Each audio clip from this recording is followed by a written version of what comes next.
Sir forest ডিপার্টমেন্টের লোক ভেতরে আমাদের জন্য ওয়েট করছে, আর আয়েশার ক্রু মেম্বাররা অন দ্য ওয়ে। কিন্তু আপনারা এটা তো নিশ্চয়ই জানেন যে যে ওই লাশটা আয়েশারই নাকি অন্য কারোর। আমি একটা জিনিস বলতে পারি, ও না স্কাই ব্লু কালারের টি শার্ট পরেছিল আর ব্ল্যাক কালারের কার্গো পরেছিল আর হাই পনিও পরেছিল। ওর জামা হাফ ডেড বডির সাথে ম্যাচ করছে কিনা এটা তো বলুন।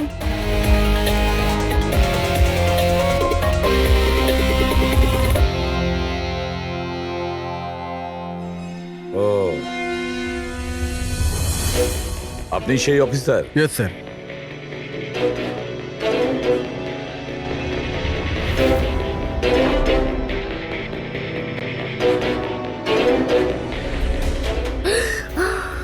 প্রশান্ত? আরে এই তো প্রশান্ত। এক মিনিট, আপনারা কে আর ওকে কি করে চিনলেন?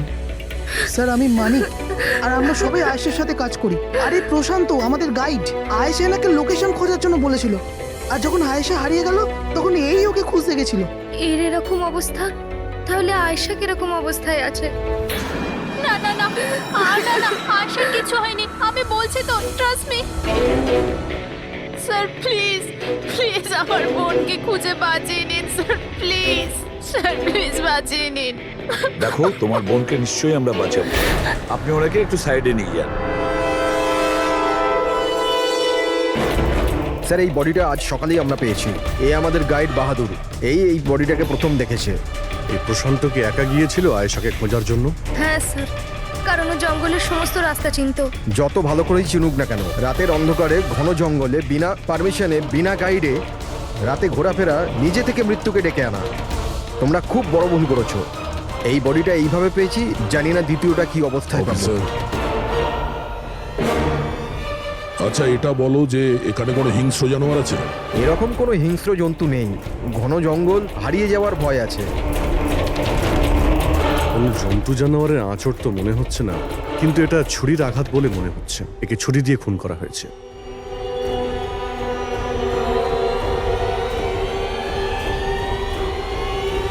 স্যার, হ্যাঁ পূরবী, স্যার এই ক্যামেরাটা পেয়েছি এখানে। এটা তো আয়েশার ক্যামেরা। হ্যাঁ স্যার, এটা আয়েশা 3 দিন আগে কিনেছিল। এটা চালিয়ে একবার দেখো তো। স্যার এটা অনই হচ্ছে না। কেন? এটার ব্যাটারি ডাউন স্যার, আর আমাদের কাছে ডিভাইসও নেই এটা চিপ ইনসার্ট করার জন্য। ও মাই গড। আপনারা এসব শেষ করুন, এগুলো পরে করবেন। আগে আমার বোনকে খুঁজুন। আপনারা বুঝছেন না কেন হারিয়ে গেছে? আমরা খুঁজবো।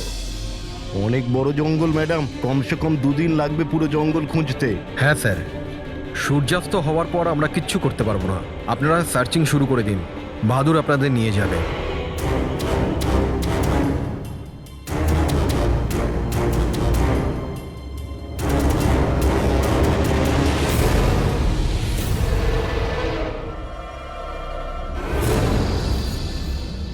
স্যার স্যার আমরা জঙ্গলের অনেক ভেতরে চলে এসেছি স্যার।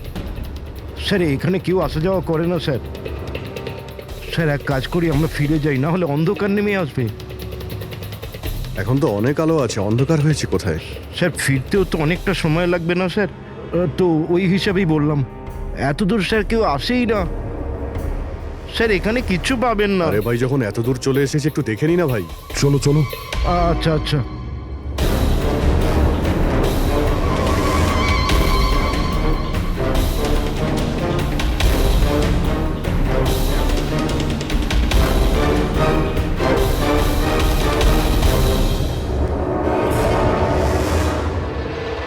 তোমরা এই জঙ্গলে ফিল্মের শুটিং করতে এসেছিলে, আর শুধুমাত্র আয়েশাই নিখোঁজ হলো, আর তোমরা ওকে খোঁজার চেষ্টাই করনি। স্যার আমরা খুব ভয় পেয়ে গিয়েছিলাম, আর এখানে ওয়েব সিরিজ শুট করার আইডিয়া আয়েশারই ছিল।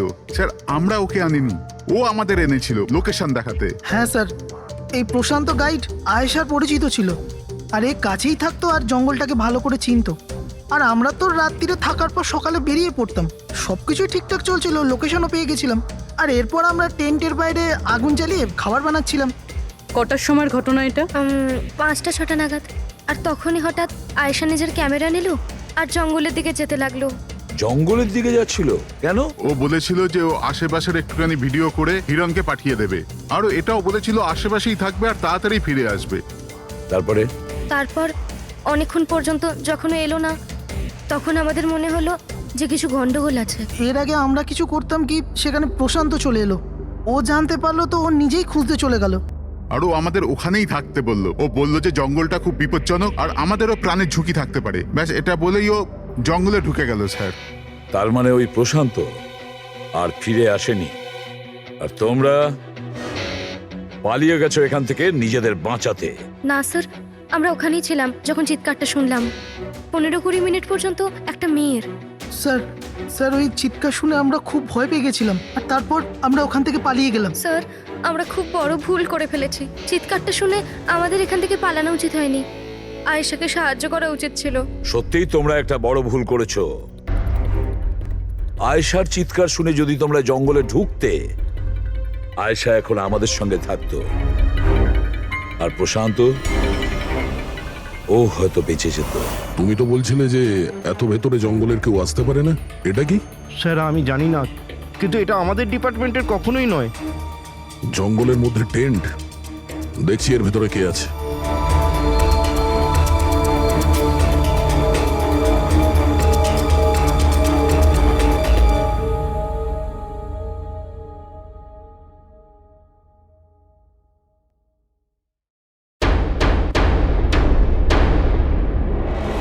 এই কাপড় তো দেখে মনে হচ্ছে কাটা হয়েছে। টেন্ট পিছন দিক দিয়ে কেটেছে, তার মানে সামনে কোনো বিপদ ছিল।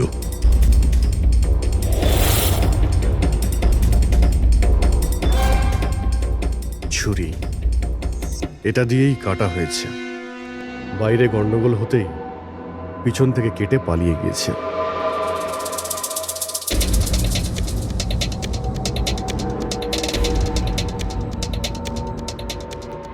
রাতে থাকার পুরোপুরি বন্দোবস্ত ছিল এখানে, বনফায়ার।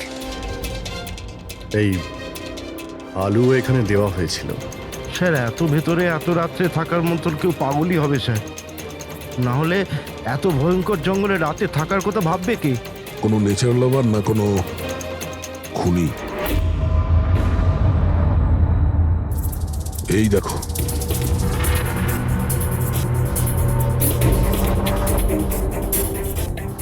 রক্ত। মনে হচ্ছে এখানে এই পাথরের ওপর কেউ বসেছিল, হতে পারে আগুন পোয়াচ্ছিল, আর কেউ ওর ওপর হামলা করেছে। এটা দেখে টেন্টের মধ্যে যে ছিল সে পালিয়ে গেছে।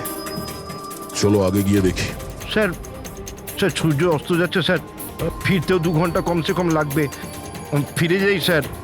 ঠিক আছে, কালকে আবার আসবো। স্যার, আমরা আয়েশার টিমকে এই ছবিগুলো দেখিয়েছিলাম। ওরা বলল যে এই টেন্ট ওদের ক্যাম্পের নয়। স্যার, হ্যাঁ পুরবি, আয়শার ক্যামেরার চিপ। হিরালদি, তুমি এটা মিস করলে। আমি তোমায় বলেছিলাম না আমার সাথে এসো। জানো এখানে এত বেশি গ্রিনারি আছে। লুক অ্যাট দিস, এতগুলো গাছ। It's so beautiful. দিদি, আমি হাঁপিয়ে গেছি। মনে হচ্ছে আমি জঙ্গলের অনেক ভেতরে এসে গেছি। জঙ্গল তো পুরো একই রকমের না? আমি রাস্তা খুঁজে নেব, খুব একটা মুশকিল নয়।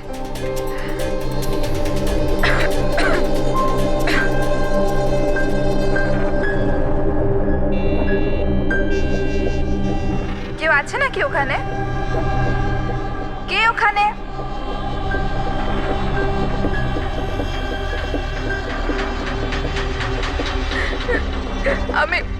আমি ফেঁসে গেছি এখানে। আমি কিছু বুঝতে পারছি না, এখান থেকে আমি কি করে বাইরে যাব। আই এম সরি দিদি, আমার এখানে আসা উচিত হয়নি। আমার মনে হচ্ছে না যে আমি এখান থেকে বেঁচে ফিরতে পারবো। আমায় ক্ষমা করে দিও।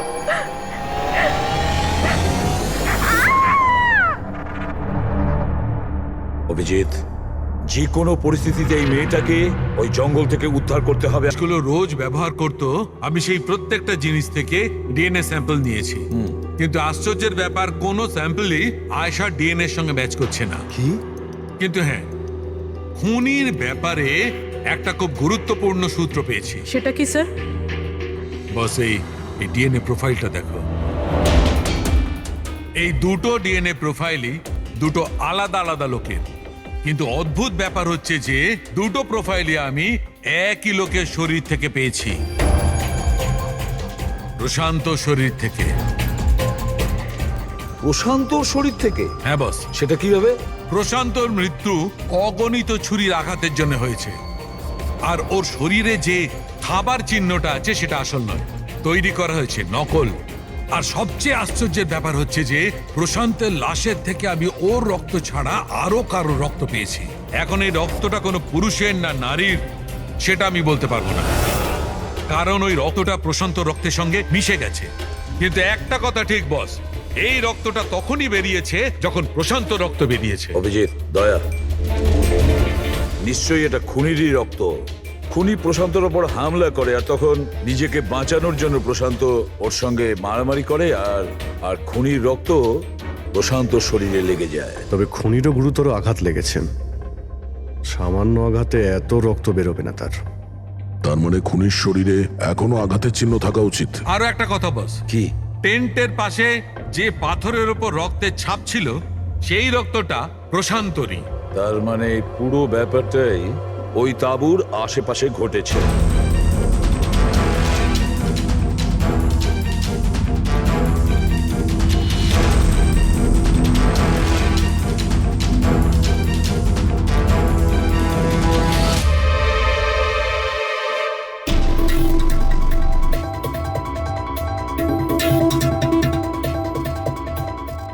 স্যার, হ্যাঁ পুরবী, স্যার এই জুতোটা পেয়েছি। তাহলে কি এই জুতোটা আয়েশার না? তো এগিয়ে গিয়ে দেখি।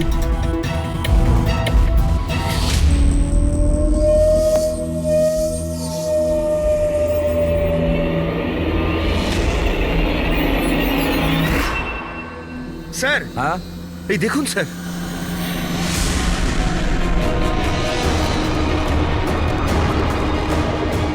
ছুরি দিয়ে আঘাত করেছে স্যারের পিঠে 5 বার। ওকে একটু উল্টে দাও। এ তো আয়েশা, ফেসটা তো পরিষ্কার দেখছি অভিজিৎ, না কোনো আঘাতের চিহ্ন, না কোনো কাটা দাগ। কিন্তু ওই ভিডিওতে যে দেখলাম। হ্যাঁ স্যার, ভিডিওতে এর মাথায় আঘাত লেগেছিল, রক্ত বেরোচ্ছিল। এখানে তো আঘাতের কোনো চিহ্নই নেই, একদম পরিষ্কার। তার মানে হলো ওই ভিডিওটা নকল। মানে আয়েশা অ্যাক্টিং আর মেকআপ দিয়ে দেখানোর চেষ্টা করেছিল যে ওকে কেউ মারতে চাইছে, খুন করতে চাইছে। কিন্তু এটা কেন করবে? স্যার, কেউ হয়তো মজা করবে, আর না হলে কোনো ভয়ঙ্কর পরিস্থিতি থেকে বাঁচার জন্য নাটক করছে। আর দুটো অবস্থাতেই এর মিথ্যেটা সত্যি হয়ে যায়। আর ও যা কিছু করেছিল, কেন করেছিল, সে তোর বন্ধু আর আত্মীয়রাই বলতে পারবে। সবাইকে ডেকে নাও। ফেডরিক, আয়েশার সমস্ত ফোন রেকর্ড চেক করো। দেখো এই ঘটনাটার পরে ও কাদের কাদের সঙ্গে কথা বলেছিল আর তারা সেই মুহূর্তে কোথায় ছিল।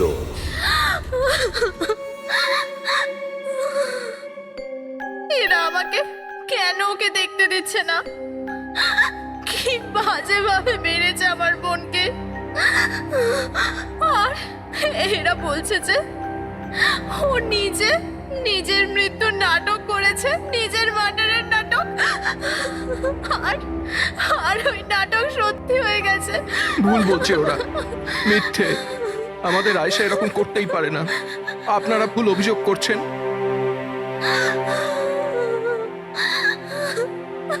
দেখুন, আপনার দুঃখ আমরা বুঝতে পারছি, কিন্তু এই অভিযোগ ভুল নয়, সত্যি। এটা আয়েশার ক্যামেরা থেকে যে থার্ড ক্লিপিংটা আমরা পেয়েছি, সেখানে আয়েশার মুখের ওপরে অনেকগুলো ক্ষত চিহ্ন ছিল। কিন্তু যখন আমরা আয়েশার লাশটাকে পাই, তখন ওর মুখ আর গলা পরিষ্কার ছিল। কেন? কিভাবে? এই ভিডিওটাতে আয়েশা মজা করছিল না তো? ওর মজা করার স্বভাব ছিল না তো? একদম না। ওর জীবনে এত সমস্যা ছিল যে ও মজা করবার কথা ভাবতেই পারতো না। ও জঙ্গলে হারিয়ে গিয়েছিল, আর কোনো মানুষ এই সিচুয়েশনে মজা কি করে করবে? অন্য কারো কথা জানি না, কিন্তু আয়েশা এটা অবশ্যই করেছে। আর যদিও মজা করে না করে তো ইচ্ছে করেই করেছে। কি কেউ এটা কেন প্রমাণ করার চেষ্টা করবে যে তার সঙ্গে কিছু অন্যায় হয়েছে? আয়েশা এরকম কেন চাইবে? হ্যাঁ, ওর ওপর সত্যিকারের অ্যাটাক হয়েছিল, ও মারাও গেছে, ওটা আলাদা কথা, কিন্তু ও এই নাটকটা কেন করেছিল? কি সত্যি কি ও কোনো প্রবলেমে ছিল যার কারণে ওকে এই ড্রামাটা করতে হয়েছিল? হ্যাঁ, ও সমস্যায় ছিল, এমন সমস্যা যার থেকে ওকে মৃত্যুই বাঁচাতে পারতো।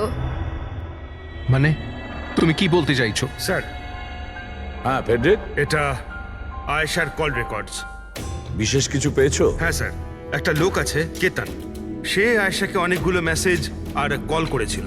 এমনকি যেই রাতে আয়েশা খুন হয়েছিল সেই রাতেও ওর ফোন জঙ্গলের কাছেই ছিল, 2 কিলোমিটারের মধ্যে। এই কেতনকে? খুনের রাতে ও জঙ্গলের আশেপাশেই ছিল। কে? হ্যাঁ, স্যার, ও মানে আলাদাই থাকতো। যদি যদি আয়েশা ওর মৃত্যুর নাটক করে থাকে তাহলে তার পেছনে কেতনের হাত থাকতে পারে। কেতন আয়েশার হাজবেন্ড, আর আপনাদের মধ্যে কেউ এই কথাটা আমাদের বলার প্রয়োজন মনে করলেন না। হ্যাঁ, কিন্তু কেতনের জন্য নিজের মৃত্যুর নাটক কেন করতে যাবে?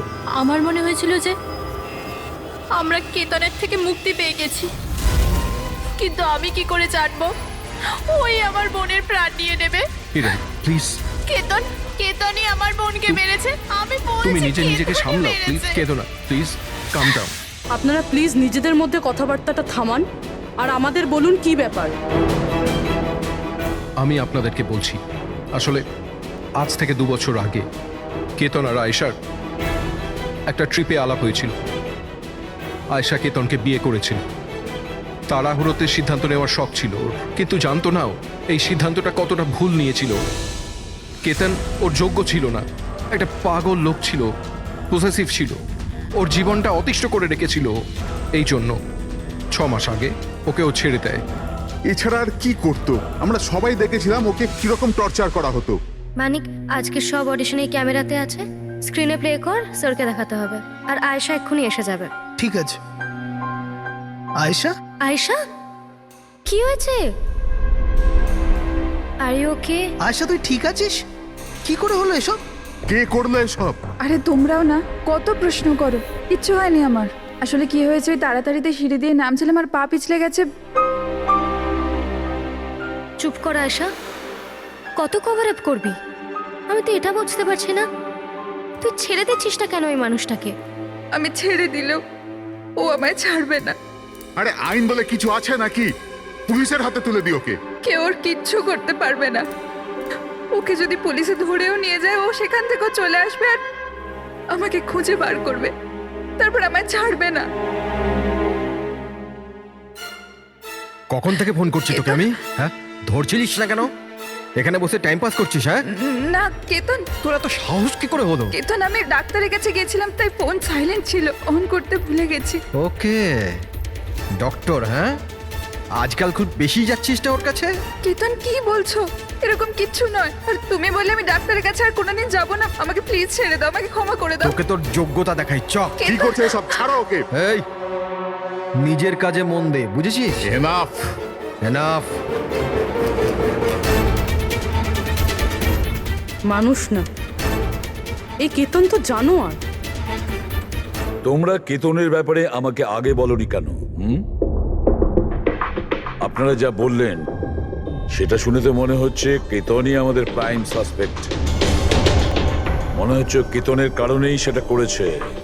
আর কেতন আয়েশার অভিনয়টাকে বাস্তবে পরিণত করেছে। যদি যদি তোমরা কেতনের ব্যাপারে আমাকে একটু আগে জানাতে পারতে। গত 6 মাস ধরে আয়েশা আমাদের সাথেই ছিল, আর এর মধ্যে একবারও তো কেতনের সাথে দেখাও করেনি। আর শহর থেকে এত দূরে জঙ্গলে আসতে পারে সেটা তো আমরা ভাবিইনি। এই ধরনের পাগল আর সন্দেহবাতিক লোক যে কোনো কিছুই করতে পারে। হ্যাঁ, কেতনের অ্যাড্রেস আর টেলিফোন নাম্বারটা আমাদের দেবেন।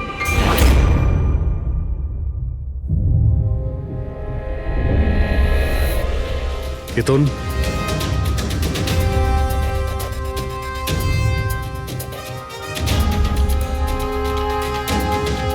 স্যার, এই ফটোগুলো দেখে তো মনেই হচ্ছে না যে দুজনের মধ্যে কোনো ঝামেলা ছিল। আপনারা কেতন, আয়েশার স্বামী। Police, CID. আপনারা কি করতে এসেছেন এবার? আমার আয়েশা চলে গেছে, আমার জীবন বরবাদ হয়ে গেছে। আপনারা কি চান আমার থেকে? ইনফরমেশন তোমার আর আয়েশার ব্যাপারে। শুনেছি তুমি নাকি খুব বিরক্ত করতে ওকে। স্যার, আমি ওকে অনেক ভালোবাসতাম, নিজের থেকেও বেশি। সেই কারণে ওকে টর্চার করতে, মারতেও? হ্যাঁ, আমি কেন টর্চার করবো ওকে? তোমার কাছ থেকে বাঁচার জন্য কোর্টের কাছে সাহায্য চেয়েছিল, তাও তুমি ওকে বিরক্ত করা বন্ধ করনি। স্যার, মিথ্যে কথা এসব, এরকম কিছুই ছিল না। মিস্টার কেতন, রেকর্ড আছে আমাদের কাছে। তুমি বারবার ওকে ফোন করে আর মেসেজ করে হুমকি দিয়েছিলে। আর এটাও কাউকে বলেওনি, আমরা জেনে গেছি। আর তাছাড়াও গত 6 মাস ধরে তুমি হেরাল আর রোহানের ঘরের আশেপাশে ঘোরাফেরা করছিলে। আর যে রাতে আয়েশা খুন হয়েছে ওই রাতে তুমি ওই জঙ্গলেই ছিলে। এগুলো তোমার ফোনের লোকেশন থেকে পাওয়া গেছে। নিজের অপরাধটাকে লুকানোর চেষ্টা করো না, কোনো লাভ হবে না। আর এই ডবল মার্ডারে খুনিরও প্রচুর আঘাত লেগেছে। এই কি করে লাগলো তোমার? স্যার, এই আঘাতটা ওই দিন ঝোপেতেই লেগেছিল, কিন্তু এরকম কিছুই নয় যেটা আপনারা ভাবছেন। স্যার, আমি আয়েশাকে মারিনি। স্যার, আমি মানছি যে আমি ওই দিন জঙ্গলে গিয়েছিলাম, কিন্তু স্যার আমি তো শুধু ওর সাথে কথা বলার জন্য গিয়েছিলাম। স্যার, পুরো 6 মাস হয়ে গেছে, আমি ওকে দেখিনি পর্যন্ত। খুব মিস করতাম স্যার ওকে। ওর সাথে দেখা করতে চাইতাম, ওর সাথে কথা বলতে চাইতাম, যাতে ওকে বাড়িতে ফিরিয়ে আনতে পারি, যাতে আবার টর্চার করতে পারো। না স্যার, আমি বদলে গেছি স্যার। স্যার, আমি তো এটাই বলতে চেয়েছিলাম, কিন্তু যখন আমি জঙ্গলে গেলাম দেখলাম যে ও অন্য কারোর সাথে যাচ্ছে জঙ্গলের ভেতর। স্যার, আমি কি করতাম স্যার? আমি এমনিতেই মাথা গরমের লোক। আমি ভাবলাম বেকার বেকার ঝামেলা তৈরি হবে, সেই জন্য আমি চুপচাপ বাড়ি ফিরে এলাম স্যার। স্যার, ট্রাস্ট মি, আমি কিচ্ছু করিনি, আমি মারিনি ওকে স্যার।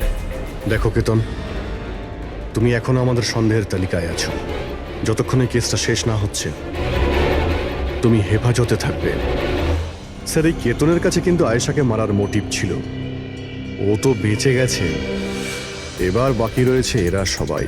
হিরাল, সায়রা, অজিত, মানিক আর রুহান, এরা কি সবাই আয়েশার আপনজন ছিল? এদের কি মোটিভ হতে পারে? কারণ এদের মধ্যে তো কোনো প্রবলেম নজরে পড়ছে না। কেউ তো হবে স্যার যার আয়েশার মৃত্যু হলে লাভ হবে। কেউ কি পাবে ও মারা গেলে?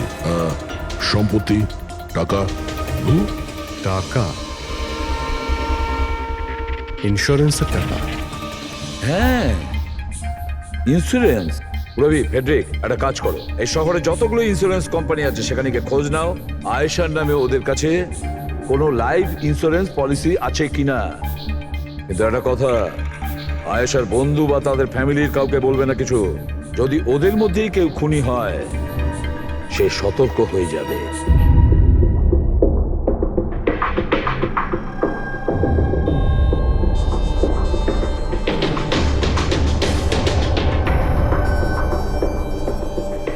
ওকে, থ্যাঙ্কস স্যার।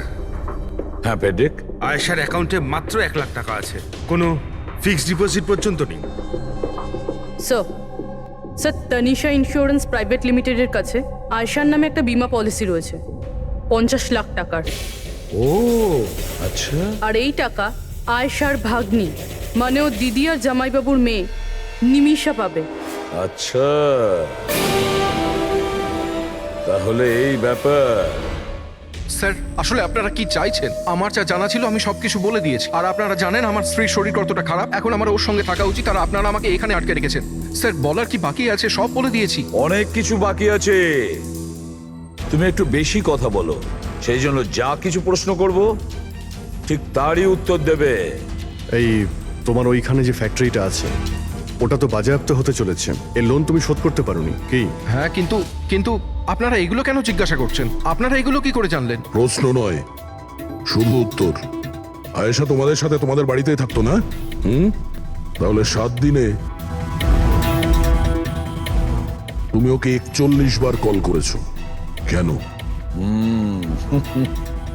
বাহ বাহ বাহ, 7 দিনে 41টা কল এসেছে আয়েশা, দারুণ ব্যাপার। আর তার উপরেও তুমি অর্থ কষ্টে ভুগছিলে, তাই না? আর আয়েশার মৃত্যুর পরে তোমার ছোট বাচ্চা টাকা পেত 50 লক্ষ টাকা। আর ওই ছোট্ট নিরীহ শিশু, সে কি করে জানবে 50 লাখের ধর্ম? ও কিভাবে ব্যবহার করবে? আর ওই 50 লক্ষ টাকা তো ভোগ করতো বাচ্চাটার বাবা, মানে তুমি, রোহন। থামুন আপনারা, চুপ করুন। আপনাদের কথা মতো আমি আয়েশাকে মেরেছি স্যার। স্যার, আমার ওপর 15 কোটি টাকার লোন আছে। 50 লাখে আমার কিচ্ছু হবে না। আমি আয়েশাকে মারবো। আর ওটা যা ওর শরীরের ওপর থেকে খুনির রক্ত পাওয়া গেছে, আপনারা দেখতে পারেন আমার গায়ে কোনো চোটই লাগেনি, কারণ আমি ওখানে ছিলামই না। আমি কাউকে খুন করিনি। সব ঠিক করা ছিল, প্রশান্ত সবকিছু সামলানোর কথা ছিল। কি সামলে নিত? হ্যাঁ, প্রশান্ত কি সামলে নিত? বলো, প্রশান্ত কি সামলে নিত? স্যার, আমার ভুল হয়ে গেছে। আমার সবকিছু আপনাদের আগেই বলে দেওয়া উচিত ছিল। আমি ভয় পেয়ে গেছিলাম, খুব ভয় পেয়ে গেছিলাম। কোনটা বলার ছিল আগে? তাড়াতাড়ি বলো। আমি আয়েশার প্ল্যানে যুক্ত ছিলাম। আমরা শুধু ওকে মৃত দেখাতে চেয়েছিলাম। অ্যাকচুয়ালি ওর মরার কথা ছিল না। তার মানে আমাদের সন্দেহ ঠিক ছিল স্যার। সবকিছু ঠিক ছিল। ওই ভিডিওটা নকল ছিল, শুধু কেতনের থেকে বাঁচার জন্য ছিল। আর তুমিও এই প্ল্যানে জড়িত ছিলে। স্যার, কেতন আয়েশার জীবন অতিষ্ঠ করে দিয়েছিল। ও বেচারি চুপ থাকতো, কাউকে কিছু বলতো না। স্যার, একদিন লিমিট ক্রস করে গেল, সব সীমা ছাড়িয়ে গেল। ওর মনে হলো কেতন ওর জন্য কোনো বড় বিপদ হতে পারে। ও আমাকে বলেছিল স্যার। স্যার, স্যার, কেতন পাগল ছিল। পুলিশ বা ডিভোর্স ওর কেউ কিচ্ছু করতে পারতো না। আয়েশা ও থেকে পার্মানেন্ট মুক্তি পেতে চাইছিল, চিরদিনের জন্য। আমি হাঁপিয়ে গেছি জিজু। এখন তো ডিভোর্স আমাকে কেতনের থেকে বাঁচাতে পারবে না। যেটা আমায় ওই কেতনের হাত থেকে বাঁচাতে পারে সেটা শুধু আমার মৃত্যু।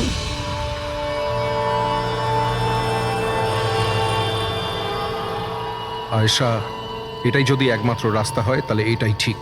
তোমার মৃত্যু তোমায় কেতনের হাত থেকে বাঁচাতে পারে। মরে যাও। হোয়াট?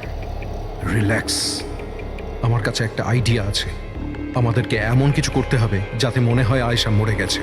তোমার সাথে কোনো দুর্ঘটনা হলো বা কেউ তোমাকে মেরে দিল, আর বডিকে এতটা খারাপ করে দেওয়া হলো যে কেউ চিনতে না পারে আয়েশা। তারপর তুমি এখান থেকে অনেক দূর চলে যাবে, আর তোমার ওই ইন্স্যুরেন্সের টাকা যেটা মিমির নামে আছে আমি তোমাকে পৌঁছে দেব। 50 লাখ টাকা দিয়ে একটা নতুন জায়গা, নতুন লাইফ, নতুন করে শুরু করবে। কিন্তু জিজু, আমি বেঁচে থাকাকালীন আমার লাশ কোথা থেকে আসবে? ওর জন্য টেনশন নিও না, আমি সবকিছু করে নেব। আমার এক বন্ধু আছে প্রশান্ত, ও আমার জন্য অনেক কাজ করে দিয়েছে। কিন্তু হ্যাঁ আয়েশা, এরপরে তুমি কখনো জীবনে আমার সাথে, মিমির সাথে, হিরালের সাথে কোনোদিন দেখা করতে পারবে না। হ্যাঁ, কিন্তু ওই পাগল লোকটার থেকে তুমি সারা জীবনের জন্য মুক্তি পেয়ে যাবে। তুমি মুক্ত হয়ে যাবে। সবকিছু ঠিক ছিল, সবকিছু প্ল্যান মাফিক চলছিল। আমি আয়েশা আর প্রশান্তর সঙ্গে ফোনে যোগাযোগ রেখে চলছিলাম। তারপর জানি না হঠাৎ করে ফোন কেটে গেল। আমি জানতাম ওখানে একটা মেয়ের মৃতদেহ পাওয়া যাবে, যার ব্যবস্থা আমি বাধ্য হয়ে করেছিলাম। শুধু আয়েশার জামা কাপড় ওই মেয়েটিকে পরানোর কথা ছিল। ওর মুখটা এত খারাপ ছিল যে কেউ চিনতেও পারতো না। কিন্তু স্যার, সিরিয়াসলি আমি তো শকে ছিলাম। ওটা মেয়েটার নয়, প্রশান্তের বডি ছিল। স্যার, প্রশান্ত তো আয়েশাকে সকাল হওয়ার আগেই জঙ্গল থেকে অনেক দূরে নিয়ে যাওয়ার কথা ছিল, কোনো সেফ জায়গায়। কিন্তু হঠাৎ করে কি হয়ে গেল স্যার? স্যার, আমার যতটা জানা ছিল আপনাদের বলে দিয়েছি স্যার। স্যার, প্রশান্তকে কে মেরেছে, আয়েশাকে কে মেরেছে আমি জানি না। স্যার, তার মানে তৃতীয় কোনো ব্যক্তি ছিল যে প্ল্যানটার ব্যাপারে জানতো, যে আয়েশাকে চিনতো, প্রশান্তকেও চিনতো, আর ওই সময় ওই জঙ্গলেই ছিল। কোনো তৃতীয় ব্যক্তি? হ্যাঁ, কোনো তৃতীয় ব্যক্তি। তোমার প্ল্যানের হিসাবে টেন্টে প্রশান্ত এবং আয়েশা থাকার কথা ছিল, কিন্তু টেন্টের পাশে একটা পাথরের উপর প্রশান্তর রক্ত পাওয়া গেল, আর ওই টেন্টটা পেছন থেকে ফাটা ছিল। মানে আয়েশা টেন্টের সামনে থেকে যাওয়ার বদলে পেছন থেকে ছিঁড়ে বেরিয়েছে। মানে ও বিপদটা আগে থেকে বুঝতে পেরেছিল। হতে পারে ও প্রশান্তর সঙ্গে যা কিছু হয়েছিল সেটা দেখে ফেলেছিল। ইট ইজ ক্লিয়ার যে ওখানে কোনো তৃতীয় ব্যক্তি ছিল। ও প্রথমে প্রশান্তকে মেরেছে, তারপর আয়েশার পেছনে দৌড়েছে। কারেক্ট। যদি ভালো করে দেখা যায় তাহলে ওই রাতে জঙ্গলে এটাই হয়েছিল যে প্রশান্ত আর আয়েশা জঙ্গলে যায়, আয়েশা টেন্টের ভিতরে ঘুমোচ্ছিল আর প্রশান্ত বাইরে বসে আগুন জ্বালাচ্ছিল। এর মধ্যে সেই তৃতীয় ব্যক্তি ওইখানে যায় আর প্রশান্তর সঙ্গে ঝামেলা বাঁধে, আর সেই ব্যক্তি ওর উপরে আক্রমণ করে, আর আয়েশা টেন্টের পিছন দিয়ে পালিয়ে যায়। আর ওই ব্যক্তি প্রশান্তকে নির্মমভাবে হত্যা করে আর আয়েশার পিছনে ধাওয়া করে। তাহলে তৃতীয় ব্যক্তিটা কে, যে আমাদের প্ল্যানের ব্যাপারে জানতো আর জঙ্গলকেও ভালো করে জানতো, তাই এত রাতে টেন্টে পৌঁছেছিল? হ্যাঁ এই সমস্ত চিন্তা আপনি করবেন না রোহন বাবু। এই তৃতীয় যে আছে না, তাকে তো আমরা ধরেই ছাড়বো। হ্যাঁ, হোক বা না হোক, এই ধাঁধার সমাধান এখানে আছে, এর মধ্যে, কিন্তু আমরা দেখতে পাচ্ছি না। খুনি হবে তো স্যার এদের মধ্যেই কেউ, কিন্তু আমরা দেখতে পাচ্ছি না। রবি, ওই ক্লিপিংটা চালাও যেটা আমরা আয়েশার ক্যামেরা থেকে পেয়েছিলাম, ফার্স্ট ক্লিপ।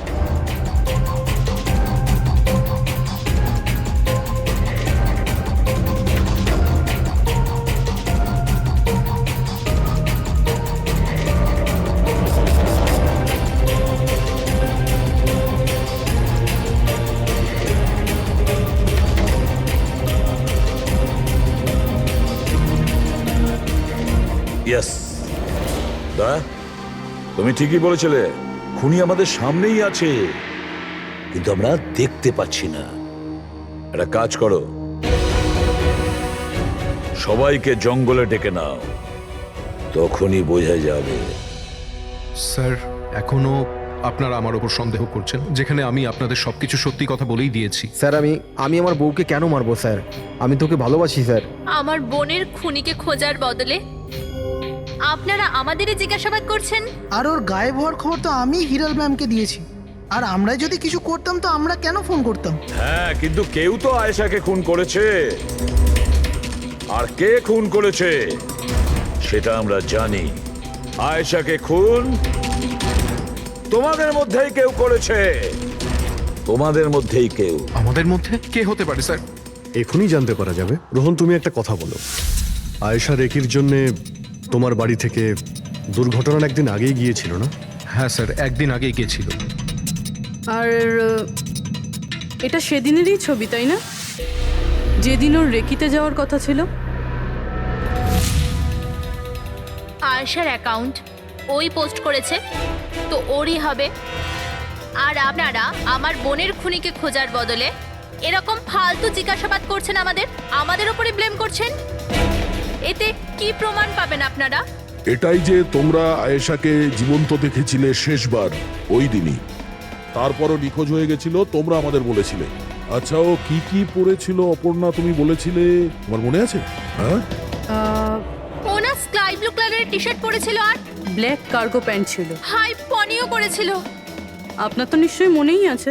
হিরাল, তুমি কি করে জানলে আয়েশা মরার সময় কি কাপড় পরেছিল? বলো, আরে বলো না। কারণ সেই দিন এ জঙ্গলেই ছিল। এই প্রশান্তকে মেরেছে আর তারপর আয়েশার পিছনে দৌড়োয়, ওর পিছু নেয় আর ওকে মেরে ফেলে। আর প্রশান্তকে মারার সময় তোমার গভীর আঘাতও লাগে।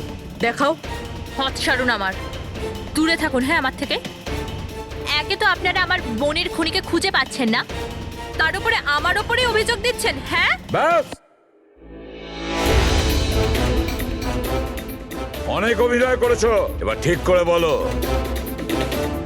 কেন মেরেছো তুমি আয়েশাকে? হ্যাঁ, আমি মেরেছি আয়েশাকে। আমি মেরেছি আয়েশাকে।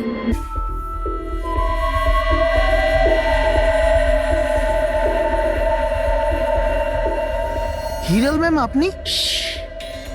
আসতে বলো। আয়েশা না উঠে পড়ে। ইনফ্যাক্ট আমি বলছি যে ওকে সব সময়ের জন্যই না ঘুম পাড়িয়ে দাও। এটা কি বলছেন ম্যাডাম? রোহান তো তোমাকে আয়েশাকে সুরক্ষিতভাবে এই জঙ্গল থেকে বাইরে বার করার জন্য কত টাকা দিয়েছিল? 2 লাখ টাকা। আমি না তোমাকে 5 লাখ টাকা দেব আয়েশার প্রাণ নেয়ার জন্য। হিরাল ম্যাম, এসব কি বলছেন? আয়েশা ম্যাডাম আপনার বোন, আর আমি ওকে বাঁচানোর সওদা করেছি। আমি ওর সাথে বেইমানি করতে পারবো না।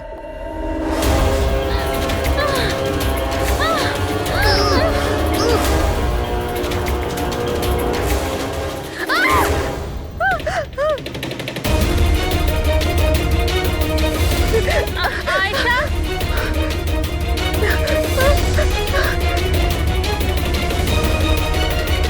আয়েশা,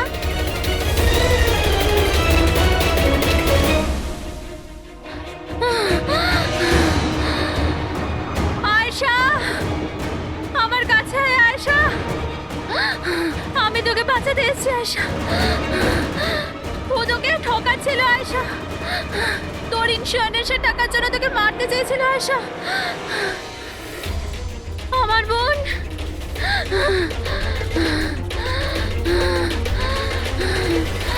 আয়শা।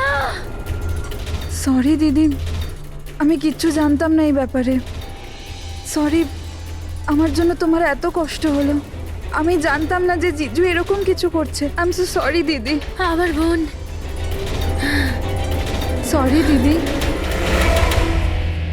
তুই সরি বলিস না। হ্যাঁ, এটা তো আমার বলা উচিত। কেন দিদি? I am sorry. কেন কেন মেরেছো তুমি তোমার বোন আয়েশাকে? আপনারা জানেন না আয়েশাকে, ও সবসময় না সবার প্রিয় হয়ে এসছে। ভালোবাসার আয়েশা, সবাই ওকে ভালোবাসতো, আমাকে নয়। মা, বাবা, আমার সব বন্ধু, ইনফ্যাক্ট রোহান, আমার মেয়ে নিম্মিও আমার থেকে বেশি ওকে ভালোবাসতো। ও রোহানকেও আমার থেকে ছিনিয়ে নিতে চেয়েছিল। আমি রোহান আর নিম্মিকে নিজের থেকে দূরে যেতে দেখতে পারতাম না। না, আপনি বলুন আমি কি করতাম? আমি ভাবলাম সবসময় ও আমাকে হিংসা করে না, জিতেওছে সবসময়। না থাকবে আয়েশা, আর না থাকবে ওর জিত। এর জন্য মেরে ফেলেছি আমি ওকে। হিরাল, তুমি এটা কি করে করতে পারো? আরে আয়েশা তোমার ছোট বোন ছিল, আমাকে বড় দাদার মতো দেখতো। আমি ওর সাথে এগুলো কখনো স্বপ্নতেও ভাবতে পারি না। আমার লজ্জা লাগে তোমাকে আমার স্ত্রী বলতে। রোহান, তোমার ভুল নেই এতে। সব ভুল ওই আয়েশার। ওই সব করছিল। ও না তোমাকে আমার থেকে ছিনিয়ে নিতে চেয়েছিল, কিন্তু এখন তো এটা হবেই না। এবার তো তোমাকে কেউ আমার থেকে কেড়ে নিতে পারবে না। খুব বড় ভুল করেছো তুমি। তোমার সন্দেহ, তোমার ইনসিকিউরিটি একটা নিরীহ মানুষের প্রাণ নিয়েছে, প্রশান্ত গাইডের। আর তাছাড়াও তুমি তোমার আপন বোনকেও মেরেছ। আইন তোমাকে কঠোর থেকে কঠোরতম।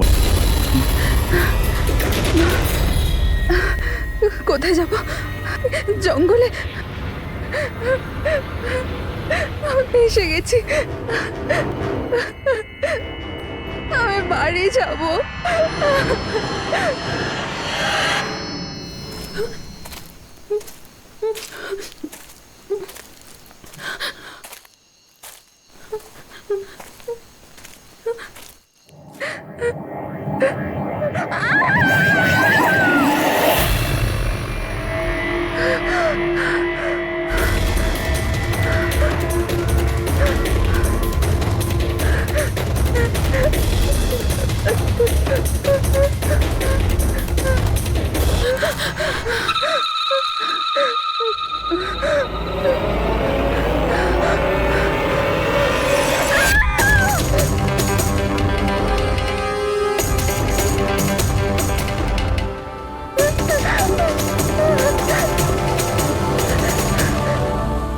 নিমি ঘুমিয়ে পড়েছে?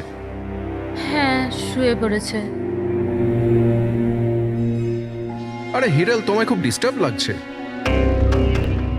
কি বলবো, 24 ঘন্টা হয়ে গেল আয়েশা গেছে, না তোর ফোন লাগছে না ফোন করেছে। আমার না খুব টেনশন হচ্ছে, জানি না কোনো বিপদে না পড়ে যায় ও। দেখো হিরাল, এখনো বড় হয়ে গেছে। আমার মনে হয় তুমি ওর মায়ের মতো রিয়াক্ট করছো। নিজের প্রবলেম নিজে সলভ করতে পারবে ও, ছোট বাচ্চা নয় ও। রোহান, এরকম কিভাবে বলতে পারো? ছোট বোন ও আমার। আমি ওর জন্য টেনশন করব না তো আর কে করবে? আর ওর আমাকে ছাড়া আর কে আছে এই দুনিয়াতে?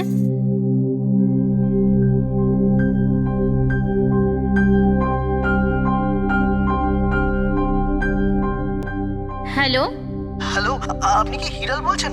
হ্যাঁ, আমি হিরল বলছি। আপনি কে? আমি মানিক। আমি আয়েশার সাথে কাজ করি। এখানে একটা বড় প্রবলেম হয়ে গেছে। প্রবলেম? আয়েশার সাথে কি হয়েছে? দেখুন, ও জঙ্গলে কোথাও হারিয়ে গেছে। ওকে খুঁজেও পাচ্ছি না আর ফোনেও পাচ্ছি না। আমাদের ভয় হচ্ছে যে ওর কিছু হয়ে যায়নি তো।